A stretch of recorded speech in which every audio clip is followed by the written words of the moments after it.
Religions को, religious scholars को आप इनवाइट करें, उनसे तकरीरें करा लें मस्जिद में। आपको पता है हमारे यहाँ अल्कोहल कम क्यों है? अल्कोहल इतनी नहीं है जितनी सारी दुनिया में। क्या वजह? हमने जहन्नुम के साथ लगा दिया उसको। आपको पता है कि ये मोटिवेशन क्या होती है? कॉन्सेप्ट, मोटिवेशन का कॉन्सेप्ट किसी को पता है? क्या होता है? Reward and punishment. मोटिवेशन ये होती है कि मुझे किसी चीज की तरगीब दिलाई जाए। दुनिया में ये कॉन्सेप्ट है कि किसी चीज की तरगीब दिलाने के लिए उसकी अच्छाइयाँ बताएं, उसके फायदे बताएं। देखो तुम ये करोगे तो ये होगा, अच्छे काम करोगे तो जन्नत में जाओगे, है ना? या पढ़ोगे तो अच्छे नंबर मिलेंगे, शाबाशी मिलेगी। मैं आपको एक सिनेरियो देता हूँ, आप खुद मुझे बताइएगा कि which is the most motivating scenario. Scenario यह है कि एक माँ को उसका बच्चा खो जाता है और 2 साल के बाद उसको मिलता है और वो वहाँ खड़ा हुआ है 1 किलोमीटर के फासले पर, और माँ यहाँ है, उसे नजर आ गया कि मेरा बच्चा है, ठीक है, और वो भाग के जाती है उसकी तरफ। कितनी तेज भाग के जाएगी? जितनी मैक्सिमम हो सकती है, ठीक है। अब वही माँ है, उतनी उसमें ताकत है, और उसके पीछे कुत्ता लगा दे। अब ज़्यादा तेज भागेगी या पहले ज़्यादा तेज भागेगी? बाद में ज़्यादा तेज भागेगी। तो मुझे बताएं कि ये बहुत सारे लोग इस बात को चैलेंज करते हैं कि हमारा मजहब जो है ना डराता बहुत है जहन्नुम के बाद। लेकिन मुझे बताएं कि मोटिवेशन तो ज़्यादा उसी की है ना, तो उससे बचना है। तो अगर सज़ा मिलेगी ड्रग्स की, सज़ा ज़रूरी है, हम नहीं समझते इसको, सज़ा ज़रूरी है, लेकिन ये हमेशा नहीं। आपको ये ज़रूर देखना चाहिए कि ये किस केस में क्या है, केस बेस्ड होना चाहिए। तो ये मैं पता नहीं कहाँ से कहाँ चला गया। ये नए तरीके हैं अब दुनिया में जो आजमाए जा रहे हैं प्रिवेंशन, प्राइमरी प्रिवेंशन के लिए। वो हमारा जो मोबाइल हर वक्त ये चेक करता रहता है कि अब मैंने जो कमेंट्स देना शुरू किए हैं, कि गुस्से में देना शुरू किए हैं, अब मैं इमोशनल हो गया हूँ, अब मैं इम्पल्सिव हो गया हूँ, है ना, अब मैं फ्रस्ट्रेट हो रहा हूँ, वो सारी चीज़ें नोट करता रहता है और सारा डेटा जमा होता रहता है। और वो डेटा आपको बता देता है कि अब आप ड्रग एडिक्शन के रिस्क पर आ गए हैं, इससे पहले ही आप अपना ट्रीटमेंट करा लें। This is one new thing. इसी तरीके से AI के कंप्यूटर वाले ज़्यादा बेहतर जानते हैं कि इनके अलग अलग क्या क्या फंक्शन है। मैं इतना अच्छे तरीके से इलैबोरेट नहीं कर सकता, लेकिन मैंने एक चीज़, बल्कि ये नहीं सबको तो पता होगा, शायद ये ज़्यादा बेहतर जानती है गैजेट्स का यूज़। ये जो बियरिंग ऐसी घड़ियाँ आ गई हैं जो पहन लेते हैं, मोबाइल साथ रख लेते हैं, या जो भी चीज़ें, वो डेटा सारा जाता रहता है, वो आपको ये बताता रहता है कि आप कब रिस्क पर है, कब आप नशा शुरू कर सकते हैं। तो ये रहता है। और फिर दूसरे ये कि ये जो आपको दूसरे नंबर और शीशा टैक्स, तो ये पैरेलल चलते थे। लेकिन फिर गवर्नमेंट ने इसके ऊपर सख्ती की, उन्होंने इसके ऊपर कानून साजी की कि ये शीशा कैफेज जो है ये इलीगल है और ये हमारी सोसाइटी को, हमारे यूथ को ख़राब कर रहे हैं। तो उन्होंने जब लीगलाइजेशन कर दी तो फिर ये शीशा ख़त्म हो गए।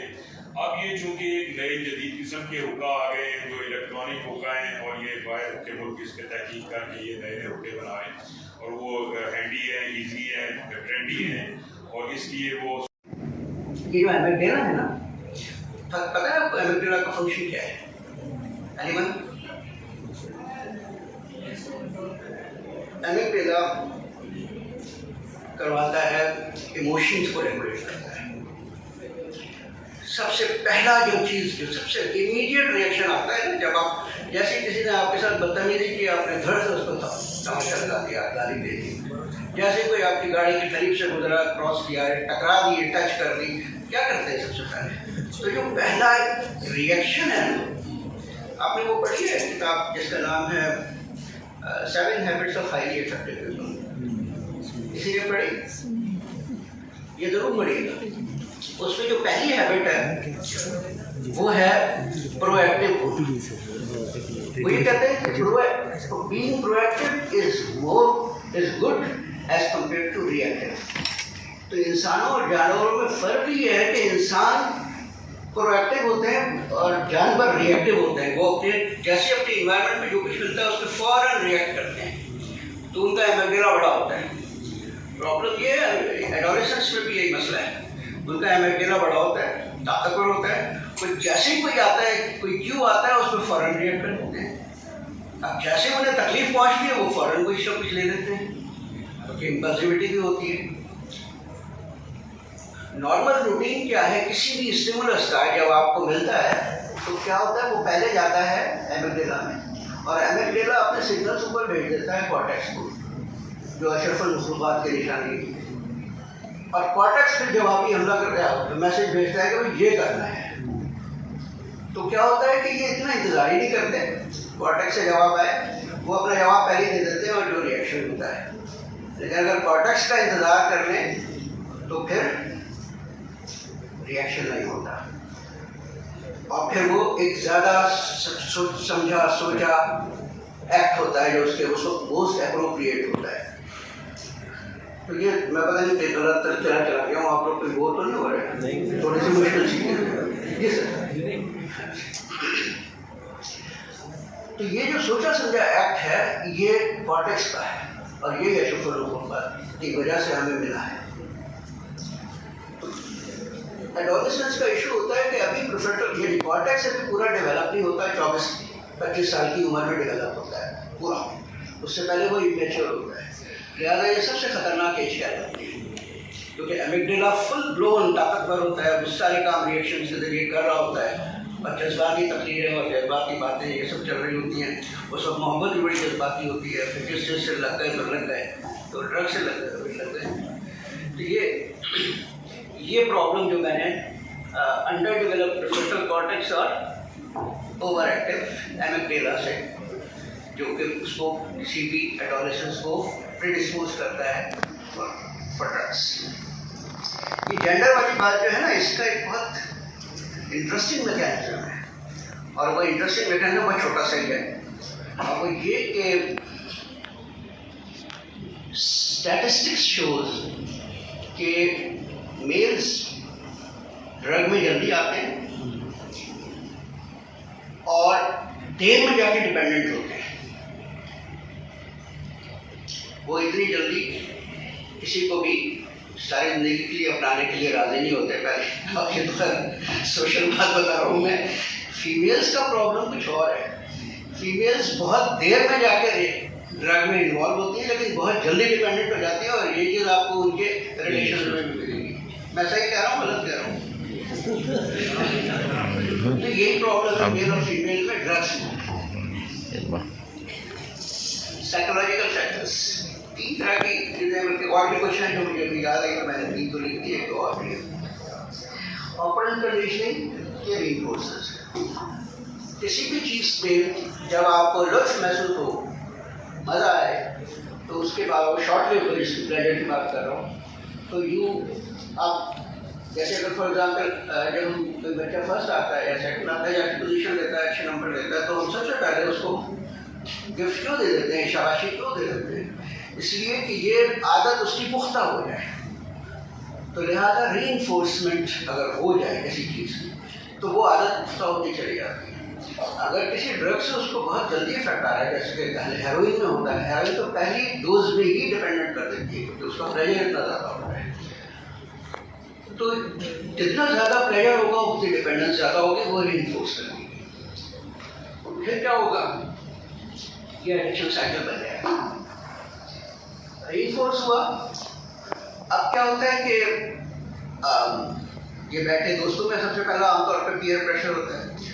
अब दोस्तों के साथ बैठ के मैंने पहली दफ़ा जब ड्रग की, मुझे मज़ा आया, तो क्या होता है कि अब मैं दूसरी दफ़ा जब दोस्तों के पास से गुजरूंगा तो मुझे, क्योंकि उसके साथ एसोसिएट हुआ था वो मज़ा, चाहे ड्रग हो या नहीं हो, लेकिन दोस्तों के साथ बैठने में फिर मुझे मज़ा आएगा, और फिर वो क्यों जैसे मुझे मिलेगा तो मैं बार बार उन्हीं दोस्तों के पास जाऊँगा, और उन्हीं दोस्तों के पास जाके फिर मुझे कोई, तो वो मज़ीद उसको पुख्ता कर देता है। और जो तीसरी चीज़ है वो ये कॉग्निटिव, उसकी परसेप्शन, क्या लिखा हुआ है, क्या है ये डिस्टॉर्शंस क्या है, ये फॉल्स थॉट्स हैं, ऑटोमेटिक थॉट्स जो हमारे जहन में आती है। बहुत सारे स्टूडेंट्स आप में से ऐसे भी होंगे जो ये कहते होंगे कि मैं ये नहीं कर सकता, मैं पोजीशन तो नहीं कर सकता। ये ऑटोमेटिक थॉट है, हालांकि आप ले सकते हैं। यानी कोई स्टूडेंट ऐसा नहीं है जो मेडिकल कॉलेज या यूनिवर्सिटी तक आ जाए और वो टॉप ना कर सके, लेकिन एक ऑटोमेटिक थॉट हमारे जहन में रहती है कि ये नहीं कर सकती, ये काम नहीं कर सकती। ये ऑटोमेटिक थॉट्स है। ये जो ऑटोमेटिक थॉट्स है, कोई अगर फेल हो जाता है तो क्या करता है? एक या दो दफ़ा फेल हो जाए सब जिंदगी में, जब उसे प्रॉब्लम आए तो क्या कहेगा? जो नेगेटिव परसेप्शन होती है, डिस्टॉर्शंस, वो कहेगा कि मेरे साथ ऐसा क्यों होता है, तो वो मेरे साथ ही ऐसा क्यों होता है, मेरे साथ हमेशा ऐसे होता है, या मुझे जानबूझ के किया गया है। ये जो हम एब्यूज और मिसयूज, ये खुशी है और ताकि लोग मजे से बच जाए। तो स्टार्ट करते हैं। ग्लोबल पिक्चर अभी कुछ ना कुछ तो प्रोफेसर सलमान ने बताई, मैं भी कुछ थोड़ा सा रिपीट कर दूं अगर कोई चीज़ रह जाए। कि ये पूरी दुनिया में ये हालात हैं कि इतने लोग इस चक्कर में फंसे हुए हैं। ये 2023 की स्टैटिस्टिक्स है जो 2025 में पब्लिश हुई है UNODC की रिपोर्ट में, United nation office on drug and crime. उसकी रिपोर्ट में ये शाया हुआ है कि 316 मिलियन लोग इसमें फंसे हुए हैं और ये बढ़ रही है वक्त के साथ साथ। 2013 से लेकर इतने लोग बढ़ चुके हैं। कैनबिस अभी भी दुनिया में नंबर 1 है, और फिर उसके बाद ओपियाइड्स हैं, फिर एम्फेटामिन है, और एम्फेटामिन फास्टेस्ट राइजिंग है लेकिन अभी है 3rd नंबर पर। उसके बाद कोकेन है, और 14 मिलियन लोग ऐसे हैं जो कि IV यूज करते हैं। इसको मैं बहुत थोड़ा जल्दी से बोल करूँगा ताकि हम अपने काम की बात पे आ सकें। फिर ये कोकेन की प्रोडक्शन जो है उसके बारे में कुछ स्टैटिस्टिक्स हैं, ये बढ़ती जा रही है। इसके मेरे ख्याल से कुछ लोग खासतौर पर शफीक साहब, सलमान साहब इसको ज़्यादा रिकगनाइज करेंगे कि किस तरीके से इनकी प्रोडक्शन और इनकी मार्केटिंग इस रिपोर्ट में बहुत तफसील से है। मैंने सिर्फ कुछ हाईलाइट्स दिए हुए हैं।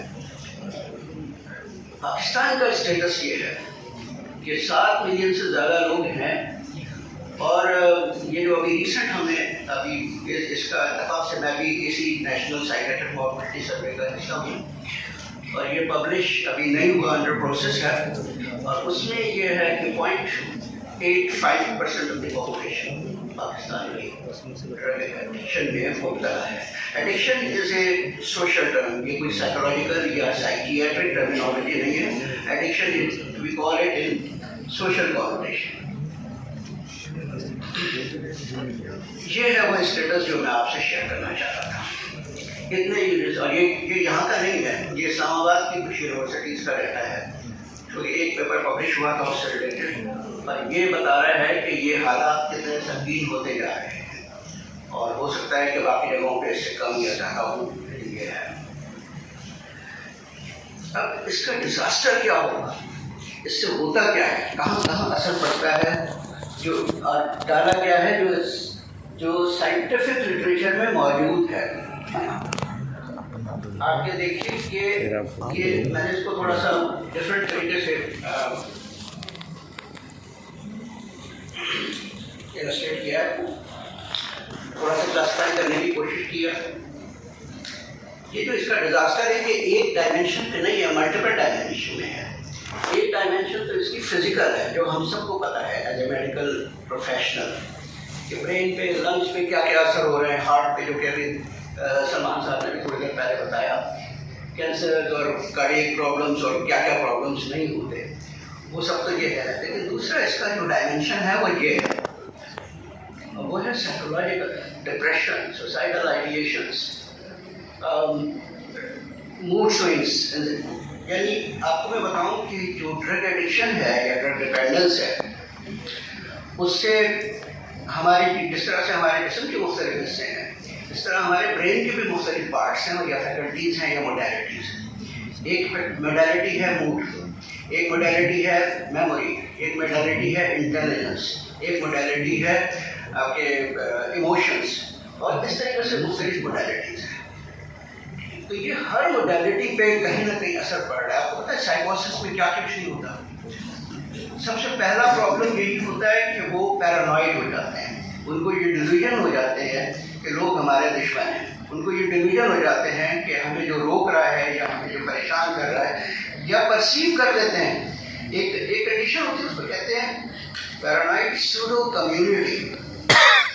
पैरानॉइड सूडो कम्युनिटी कोई भी शख्स ये समझने लगे कि ये ग्रुप ऑफ पीपल हैं, ये आपस में मिले हुए हैं अगेंस्ट मी, और वो पूरी स्टोरी, पूरी सिस्टमेटाइज्ड स्टोरी उसके जहन में बन जाती है खुद ब खुद, जो कि बिल्कुल सेल्फ अज्यूम्ड होती है, जिसका रियलिटी से कोई लिंक नहीं होता।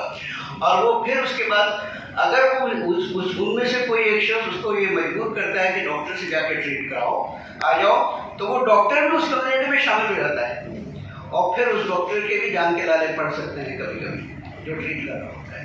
तो ये इस तरह की कंडीशन जब पैदा हो जाती है तो यू कैन इमेजिन कि क्या क्या प्रॉब्लम्स नहीं आते होंगे। देन सोशल, पहला लेवल कहाँ पड़ता है? सबसे पहले इमीडिएट फैमिली। वो फैमिली से सेपरेट हो जाता है, अपने आप को अलग कर लेता है, कोने में रहने लगता है, फिर वायलेंस पे आ जाता है, पैसे चुराने लगता है।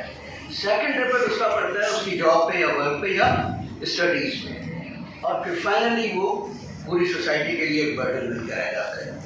और वो तरह तरह का HIV में है तो फिर वो HIV और हेपेटाइटिस और क्या क्या प्रॉब्लम्स, और वो फिर स्प्रेड करता है।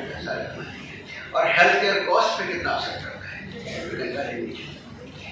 ये तो वो हो गया कि डिजास्टर्स हैं जो होते हैं, लेकिन अगर हम प्राइमरीली सोचें कि ये हुआ क्यों, ये सब डिजास्टर्स जो सोसाइटी में, और ये हम देख रहे हैं, ऐसा नहीं है कि ये कोई मैंने कोई यहाँ पे लाके, ये आपको सोसाइटी में नजर आ रहा है, लेकिन हम उसको उस एंगल से देख ले रहे हैं, इस एंगल से हमें देखना चाहिए। तो इसके पीछे क्या है? मेरा मुंह जल्दी से खुश हो जाता है, बोलना मुझे मुश्किल है। तो ये इसके पीछे है क्या? आपको पता है कि ये जॉर्ज एंजल था। जॉर्ज एंजल ने, शायद आपने नाम सुना हो, इसने ये एक दफ़ा देखा और बहुत गौर से उसको तफक्कुर किया कि किसी फैमिली में अगर एक शख्स की डेथ हो जाती है तो एक सिग्निफिकेंट ऑब्जर्वेशन है कि उसी फैमिली में एक और शख्स की डेथ भी उन्हीं दिनों में उससे आसपास हो जाती है, चंद महीने या हफ्तों के वक्त से। अगर तो उसने कहा कि ये क्या है, ये कोई लिंक है? कि उसने स्टैटिस्टिक्स निकाली तो उसे लगा कि ये स्टैटिस्टिकली सिग्निफिकेंट है। तो वो क्या चीज़ थी जिसने इस तरह से इनको लिंक किया? तो उसने कहा कि इसका मतलब है कि there must be some kind of social causation, इसके पीछे कुछ न कुछ सोशल इशू है कि यदि है तो बायोलॉजी, देखा जाए तो डेथ तो एक बायोलॉजिकल फिनोमेना। तो फिर उसने कहा कि नहीं, इसका मतलब है कि बायोलॉजी अकेली कोई चीज़ नहीं है, इसके साथ सोशल कनेक्शन जरूर है या साइकोलॉजिकल कनेक्शन है। तो then he poised the term of biopsychosocial concepts. उसने कहा कि कोई भी चीज़ इकट्ठी एक अकेले नहीं होती।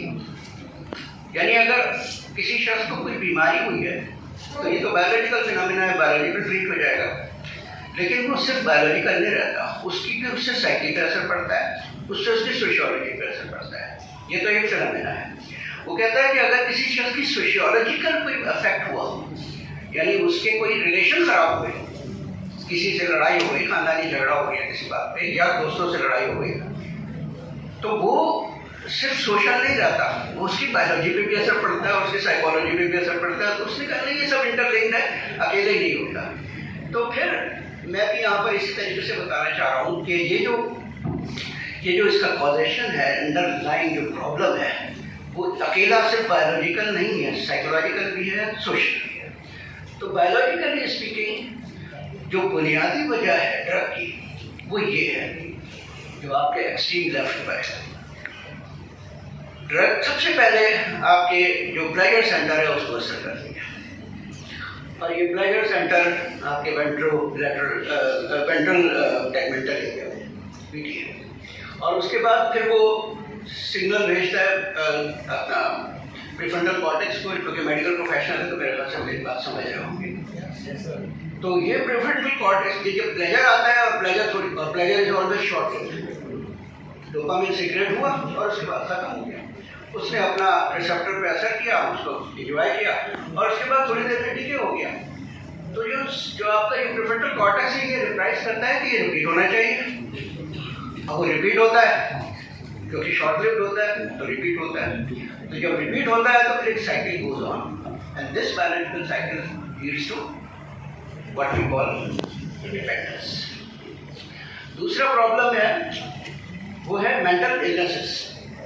किसी को कोई प्रॉब्लम हुआ, डिप्रेशन हुआ, एंजाइटी हुई और उसने बजाय इसके कि वो मेल मर्द हूँ मैं रो कैसे सकता हूँ, मैं तो मर्द हूँ, तो वो क्या कहता है कि नहीं मैं जाऊँगा नहीं, किसी को बताऊँगा नहीं कि मैं ये तो मेरी कमजोरी जाहिर करेगा। तो वो क्या करता है मैं किसी को नहीं बताऊँगा, मैं चुपचाप सेल्फ मेडिकेट कर देता हूँ। तो फिर जो उसे नजर आता है वो यकीनन वही होता है जिससे उसको डिपेंडेंस हो जाती है। कैनबिस सबसे ज़्यादा खुशी पैदा करने वाली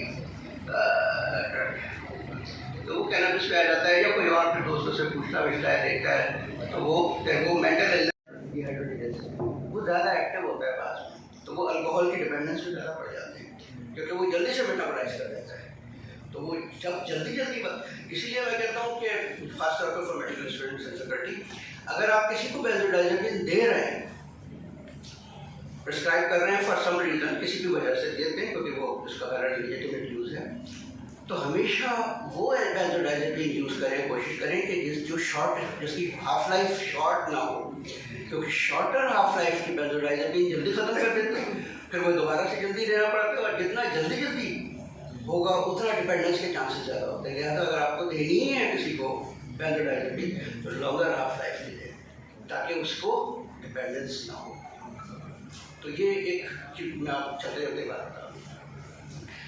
ये जो यूनिवर्सिटी के स्टूडेंट्स में मसला है ज़्यादा और शोर शराबा है सारी दुनिया में, उसके पीछे ये है कि यूनिवर्सिटी की जो एज ग्रुप है वो होती है जिसमें उनका, अगर आप मेडिकल पढ़ेंगे और डेवलपमेंटल जो साइंस पढ़ेंगे ब्रेन की, गवर्नमेंट के मेजॉरिटी तो गवर्नमेंट में ही पढ़ती है, वो क्या क्या क्या किस किस्म की आदतों में, तो रूल मॉडलिंग इसमें वो स्ट्रेस में क्या करते हैं, जब उन्हें गुस्सा आता है तो क्या करते हैं, या पेरेंट्स को गुस्सा आता है या बाप को गुस्सा आता है माँ पे, या माँ को गुस्सा आता है कोई उतार नहीं पाती बाप के, तो क्या करते हैं, ये वो कॉपी करते हैं। वो कहते हैं कि बच्चे वो नहीं करते जो माँ बाप उन्हें कहते हैं, बच्चे वो करते हैं जो माँ बाप को करता हुआ देखते हैं। तो ये ध्यान रखना चाहिए। अब करना क्या चाहिए, पहले तो ये देख लें कि प्रिवेंशन सबसे ज़्यादा जिसकी बात हो रही है, मैं आपको उर्दू में ज़रा बात करूँगा क्योंकि कह रहे हैं कि कुछ बच्चे जो हैं वो नर्सिंग स्टाफ के, तो मैं सबसे पहले शुक्रिया अदा करता हूँ फैकल्टी का जिन्होंने हमें मौका दिया, डॉक्टर सलमान शफीक साहब का, डॉक्टर साहब बलोच साहब का, डॉक्टर अंसारी साहब का, ताकि हम लोग मिल के ये मैसेज जो है आप आने वाले फ्यूचर के पास हम पहुँचाएँ। तो आप लोग हमारा मैसेज लेके जाएंगे टूवर्ड्स सोसाइटी, अपनी फैमिली, अपने मोहल्ले, अपने सिटी में, और आप लोग हमारे स्ट्रेंथ बनेंगे, हमारे साथ मिल के आप इस जंग का हिस्सा बनेंगे और आप लोग इस मैसेज को करते हैं, उनको कोर्ट में ट्रायल करते हैं, उनकी जो ड्रग प्रोसीड से एसेट्स उन्होंने डिराइव किए होते हैं उन एसेट्स को सीज करते हैं। तो हमारी वर्किंग तो एक सिस्टमेटिक तौर पे बतौर लीड एजेंसी ड्रग्स के खिलाफ और इंटरनेशनल इदारों के साथ मिल के भी हम काम कर रहे हैं, जो बाय कंसाइनमेंट से आ रही हैं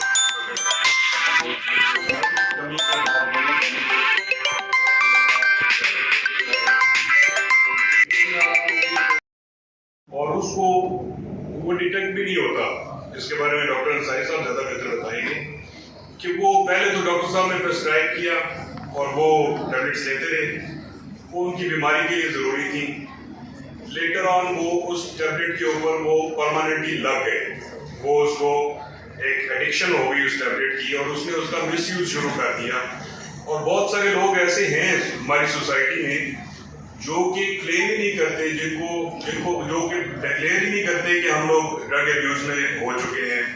और वो बस वो टैबलेट्स लेते जा रहे हैं, हालांकि उनको उन टैबलेट्स की और उन पिल्स की जरूरत नहीं रह गई है।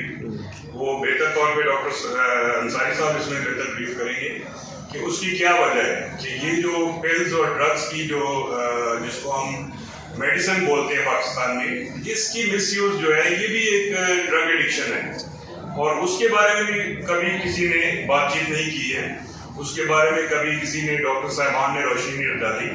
तो मेरे ख्याल से इस बारे में डॉक्टर अंसारी साहब ज़्यादा आपको बेहतर ब्रीफ करेंगे। मैं आपको ड्रग्स की एक जनरल आउटलाइन देता हूँ जिसमें कन्वेंशनल ड्रग्स हैं और इसी तरह अल्कोहल है, टोबैको है और कन्वेंशनल ड्रग्स हैं और फिर सिंथेटिक सेमी सिंथेटिक ड्रग्स हैं और साथ में अब सिंथेटिक ड्रग्स ने जो है वो मार्केट को कवर किया है और जिस तरह के जदीद वेप आ गए हैं और इसी तरह एक्सटेसी टैबलेट्स हैं जो बाहर से आ रही हैं, यहाँ पे भी लोकली प्रोड्यूस हो रही हैं। इसी तरह बहुत सारी नई ड्रग्स, कीटामाइन एक नई ड्रग इंट्रोड्यूस हो गई है अमेरिका में, फेंटानिल एक नई ड्रग इंट्रोड्यूस हुई है जो कि अमेरिका के लिए बहुत बड़ा इशू बना हुआ है। एट द मोमेंट उनकी 2-3 रास्तों में ये बहुत बड़ा आपके लिए प्रॉब्लम बना हुआ है कि वो इसको कैसे डील करें, लेकिन वो सिंथेटिकली चूँकि बहुत एडवांस नेशन है तो वो नई नई ड्रग्स बनाते रहते हैं। बेसिकली तो वो ड्रग्स बनाते हैं उसके इस्तेमाल के लिए कि उसको मेडिकली यूज़ किया जा सके, लेकिन उसको सोसाइटी में लोग जो है वो मिसयूज़ करते हैं और वो फिर एडिक्शन का शिकार हो जाते हैं। जैसे मैं बहुत सारी यूनिवर्सिटीज़ में जाता हूँ तो यूनिवर्सिटीज़ में बच्चे जो हैं वो नंबर्स का कंपटीशन है हमारे मुल्क में, वो कॉन्सेप्ट क्लियर करने की बजाय नंबर्स का कंपटीशन। तो बच्चे कहते हैं कि जी वो होगा आइस यूज़ करेंगे तो वो जागेंगे और उनके नंबर ज़्यादा आ जाएंगे। चले ठीक है, एक सेमेस्टर में उसने नंबर ज़्यादा ले लिए लेकिन लेटर ऑन वो उसका एडिक्ट हो गया और उसको रिहैब सेंटर में जाना पड़ गया। 6 माह में उसने अच्छे नंबर लिए और 6 माह वो रिहैब सेंटर में रहा तो क्या फ़ायदा हुआ। तो ऐसे नंबर्स लेने की बजाय वालिदैन को भी ये समझना चाहिए कि हम अपने बच्चों को इतना प्रेशर ना दें कि वो फिर नंबर हासिल करने के लिए किसी हद तक भी चले जाए।